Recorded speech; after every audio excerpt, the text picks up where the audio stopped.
Video se bui mirbe channel de ko bidan da la shom ne ko no ko ram jaring asi di chilina singi workout ta mateng pang da ba di training da mateng pang da ba topic amagi matang da share tau jage akoina tawriba exercise to gi intensity levels kamani hengatkani habani pi matang da ni ko ya malai language to explain tau jage aina share tau jage se tips ani ni ko for example I see dumbbell hammer curl tau dore bicep exercise ama ko ani pa 7.5 ni ba 7.5 sa akoina 나한테 그냥 수많이 떨어뜨려 수많이 타다래요. 이제 나 그러면 약 투는 또 무슨 나오니?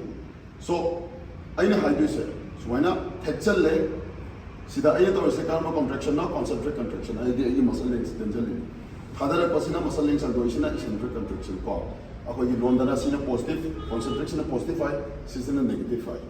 아도 이다디 이틀이 나오시면 수많이 목철래가 수많이 타다를 빠세요. 시다 나한테 세컨 아니데 타다 비리 인터 로고시 요구다. 하베디 point A dagina si point A ne harse si thadarak pasigi makai point B ne harse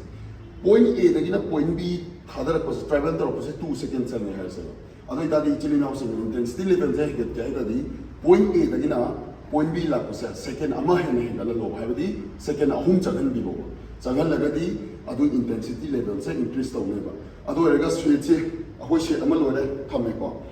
set ama loi baga set ama hobuda na hangai chili now sing na minute ama potha biram me khala se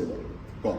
minute ama potha ram se second manga na tagan second tara gum less to thopiro ba habedi second yang khai khata oile potha biro ba habedi ko se ama lore me akoi na ngai minute ama potha ram se akoi na second yang khai kha potha ra gadi adusu akoi gi intensity level se increase to ni ba dusu ko akoi to ba to ado aina sa share to jeri ko tips ani sina amana negative ta second ama get to biwa ani shubudana akoi set interval se kitang tension biwa ado idadi chele now singi progress yam mating pang kane ba siga dane ya jering ba thank you so much maski odi bidan la shop chele now singi kane to thank you